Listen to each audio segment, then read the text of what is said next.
Hi friends, Posi here with a complete modding tutorial for Dragon Age 2.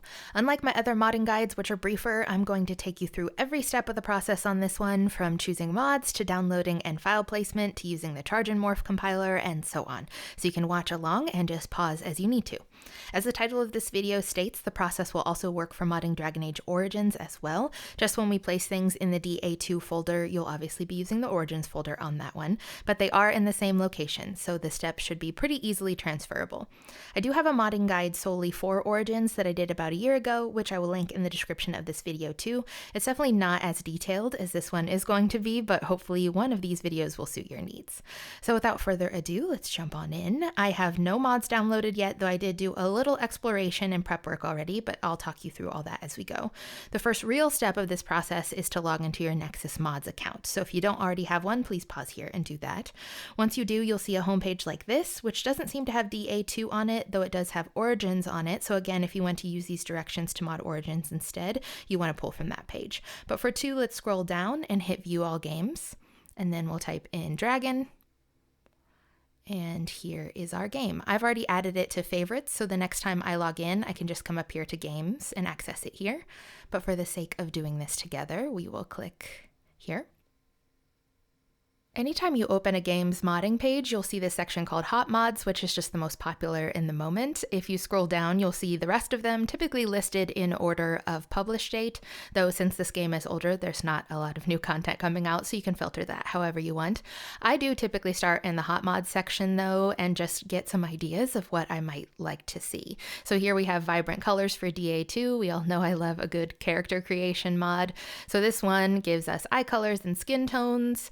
I didn't actually end up going with this mod just because I'm trying to limit the amount of mods that I use this time because I can go a little crazy with it. But again, it is a good jumping off point. So this might lead me to look for things like different hairstyles. So then I'd come up to the search bar and search hairs. And then from the list here, I can obviously click on them and read them in more detail. But what I typically do is just right click on the ones that I'm interested in, open them up in a new tab, and kind of save them as a sort of wish list. And then once I have every single one open that I'm considering, then I'll go back and read the descriptions and kind of narrow it down. So again, other mods, I think I'm going to do an Anders romance here. So I did search Anders and went through and looked at what content is added for him. And if I like what I see, once again, I would just right click and open it in a tab. So lots of different, sleeping cat for Anders, that's cute. I missed this one. Okay, so again, I'm gonna open it in a new tab and come back to it here in a moment. So I really can't lead you 100% through the process of what mods you're gonna wanna pick, because that is 100% up to you. So again, my process is just to open them all up at once and then do the narrowing down. This is really the point where once I have all of the ones I'm interested in, where I have to go in and do some reading of the description. So if you scroll down on the mod's main page, you should see things like not only a description of what the mod does, but also different dependencies. So you'll need another mod for this one to work, different incompatibilities. So this one doesn't work with another one. This one's great. It has installation and deinstallation instructions, which are pretty straightforward. Some mods will edit the same file, so you can't use both at the same time. So really that part is really just about reading the directions. But once you are all the way done, I suggest creating your own list of mods. I just open up a Google Doc and type out the ones that I'm going to use. These are listed in the description of this video as well if you want to use the same ones as me. But I think a running list is good because then we can always just come back and check if things don't turn out to work out the way that we want them to work out. We know exactly what we used. So I'm going to actually start with the CharGenMorph compiler. It's not technically a mod, it's actually its own program, and it's going to be essential to getting different mods to work together well. Really the textures, mostly it pulls from different textures for character creation and things like that.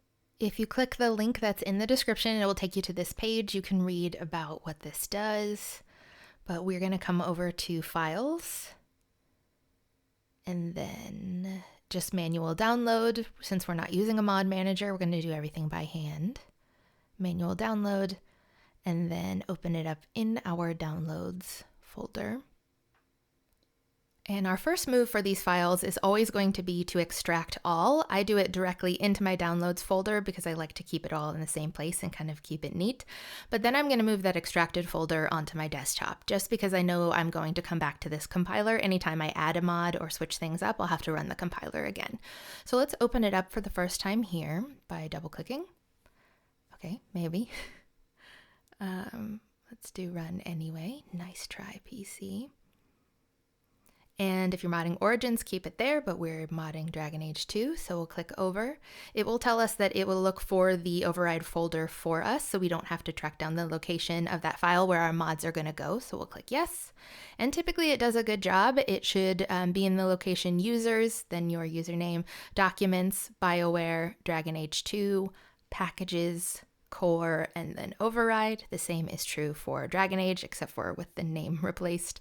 So it did it correctly. This place is also going to be essential for us. This is where we're going to be adding those mods as well.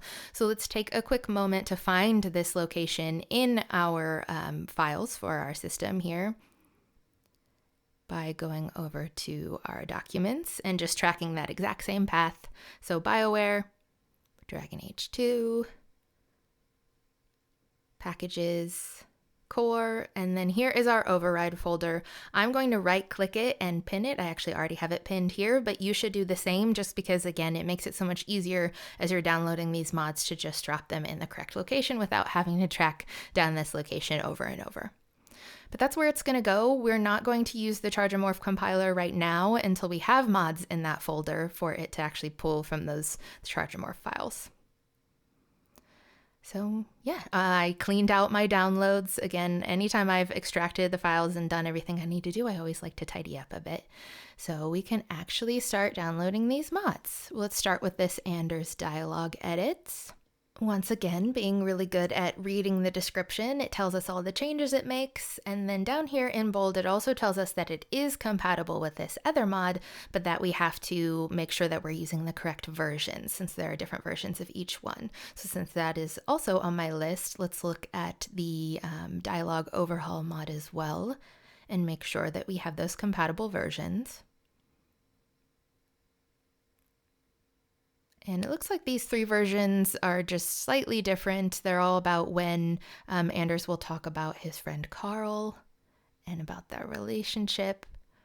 I'm just going to go with the Spork Edit 2.0. It looks like it's mid-range. The Act 1 Carl looks like it's for female hawks, and I think I'm going to play a male hawk. So I'll download this first one.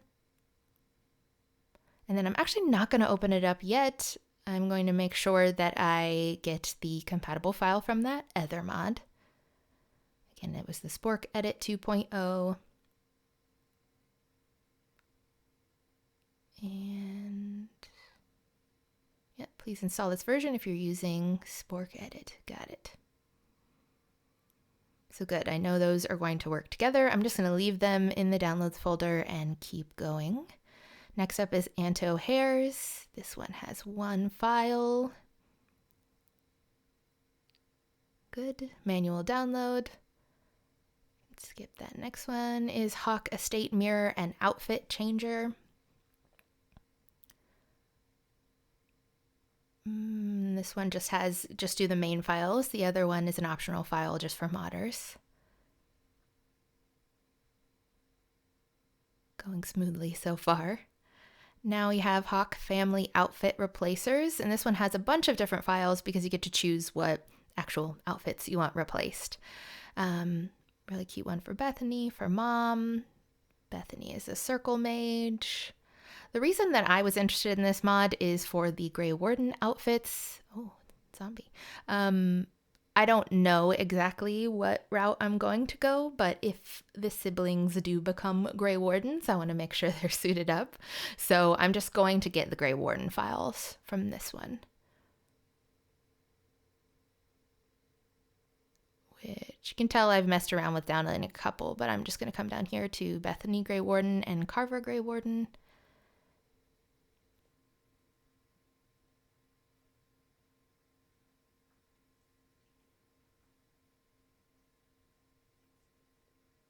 I think that's all we need. Yep, Just making sure there aren't any other dependencies. Like I think that first one needs another armor mod to work. But let's go on to ish armors deshelved. This just gets rid of that weird little chest plate that's on some of the armors. And pretty straightforward, just the one file. Next up, KS hairs for DA2. This is another one that there are a bunch of different styles.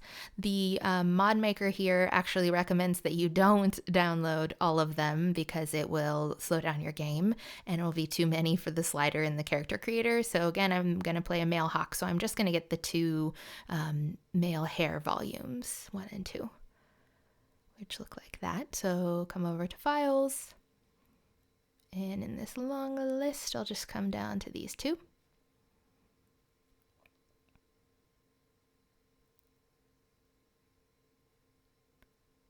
Next up is an Alistair edit. There are a bunch of really good Alistair edits, but I like this one a lot since I love him so much. I wanted to do him justice. I think this one's a good balance between Origins and Inquisition look.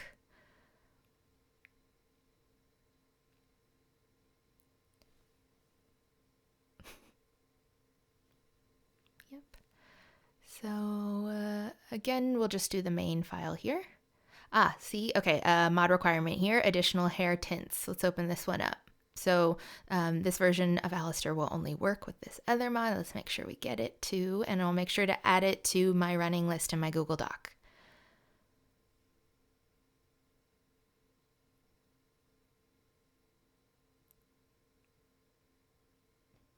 I'll just come back and add the link once we're done, but let's keep going. Which one were we on? Repeatable romance scenes. Who doesn't love a good romance? Okay. Now we've got reskin Hawk's Key Bow. I know I want to play a rogue, but I have actually never played an archer build in any Dragon Age game, so I'm thinking of checking it out. This one just reskins or replaces the look of the key bow that you can get from one of the DLCs, I think. Yeah, he's in the Black Emporium here. So this one gives you 3 looks. I like the claw bow one. This one looks like it's going to be a game changer, Twinception. It keeps both Bethany and Carver alive, so you can play with both in the game. The mod author has been upfront to say that there are some clipping issues with both siblings standing on top of one another, which will be a little immersion breaking, but it's no big deal to me. And then lastly, unique face textures for companions. I liked this one specifically because it not only did I like the subtle tweaks, but it also did so many characters, so I didn't have to get like a separate mod for each character. It also gives us some choices, like here are 3 hairstyles for Meryl we get to pick from, a few looks for Varric as to how Inquisition-ish he looks. I think I'll go with the middle one, but we will have to make some choices. We can't just plop the entire file folder into our override folder. We actually have to go in and select which one of those looks we want, which I will make sure to do. I'll also get the extras here. And oh, I forgot about our sleeping cat for Anders. Adds a small immersive plot triggered cat to Anders Clinic or the Hawk Estate, depending on romance status. Why not? Bug fixes. Okay, so everything looks good. It did say that there were some bug fixes. If you're ever worried about like the reliability, I guess, of a mod, you can look to see if there have been any bug reports, which will be up here in this tab. There are 0, so that's good. You could also just read the posts. Sometimes people, rather than actually doing a technical ticket for a bug, will just talk about it on the post section and help each other out with it. It looks like got lots of compliments on this one. Love this mod. Definitely one of the best on the site. So yeah, all looks good for this one. All right, so now it's time for the mass extracting. So just like with that CharGenMorph compiler, we're going to right click, hit extract all, and I do it just directly into my downloads, so we'll leave it there.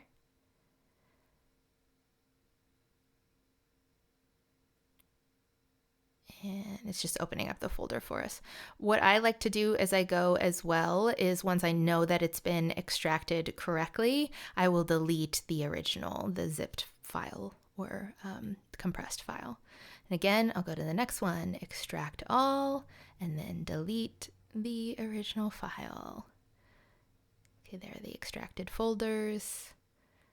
All of these will be pretty much exactly straightforward. We do have two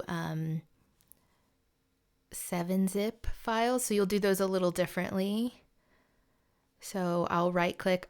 You will need like a program like 7-zip to extract the files from this one, which you can just get free online if you don't already have it. But I'm going to go right click and then 7-zip file manager. And then I'll extract from here. Click the little minus button. And it does the exact same thing. You just had to go a little bit of a different route for it. And again, there it is down at the bottom, so I will delete the original file. I'm going to keep doing this for the rest of my my folders here, so I am going to just skip a little bit ahead, just extracting all of the file folders to make sure they're ready to use. All right, all done. I also added additional inheritance to my official mod list since that is a requirement for the Alistair edit. And of course, Sleeping Cat for Anders, which is my new favorite thing.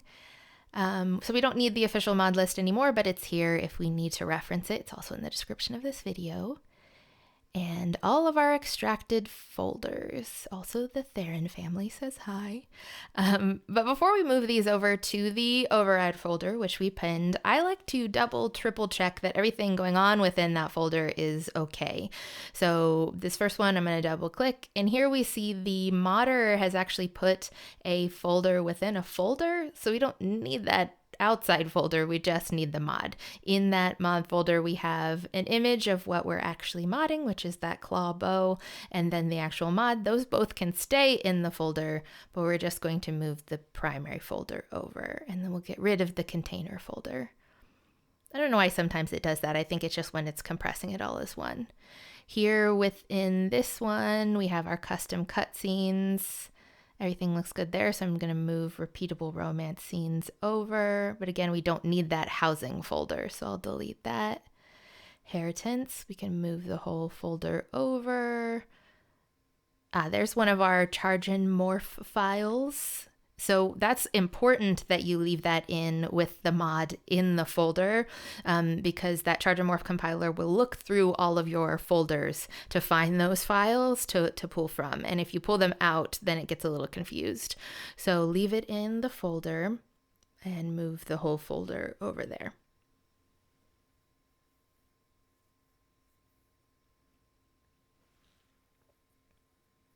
And again, tidying up as we go.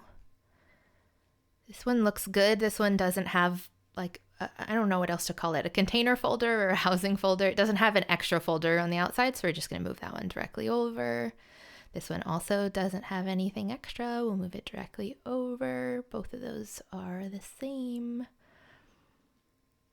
We don't really need the screenshots, so I'm just going to move that folder over and delete the container. These are good to keep in their file, so move Bethany Grey Warden, Carver Grey Warden over. Hawk Estate also doesn't have anything extra. We can move it over. This one, again, has one of those containers. It's a folder within a folder. Oh, this is interesting.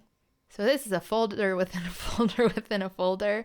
The CharGenMorph file has its own folder. I don't know if that's right. I'm going to move it into the same folder and get rid of that one. I don't know if that's the right move here, but it's what I'm doing. So that's just the mod and then the CharGenMorph file. Twinception has a container, so we'll just move the primary mod folder. I'll delete the container. Sleeping Cat, same deal. I really hope that makes sense when I say like container folder. If you have a question about that, please just leave me a comment and I'll try to explain it differently.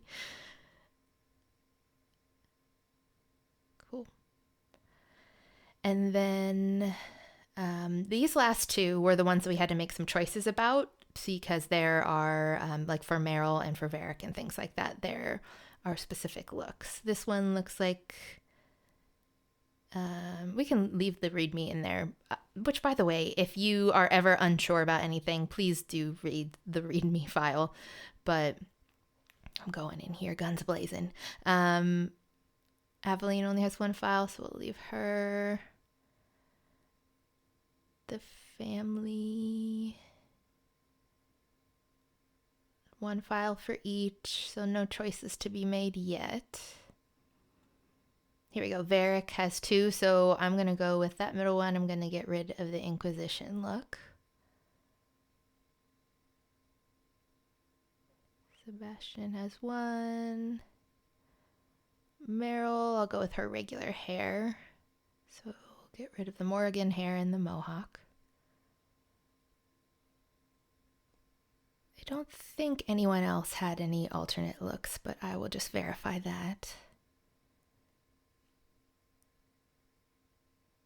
Yep, looks good. So we'll move the folder over, and here we are, a clean downloads folder. What a great feeling, because all of our mods are moved into the correct location.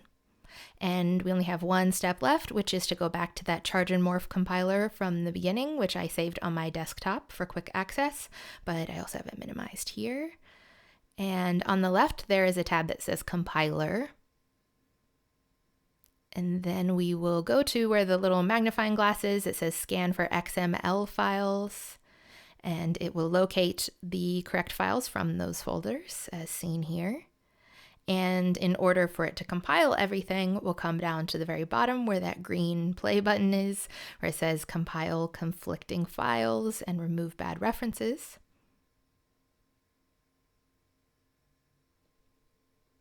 And there we are, successfully compiled into a singular file, which if you want to make sure that that file went to the right place, we can go back to override and find it right here.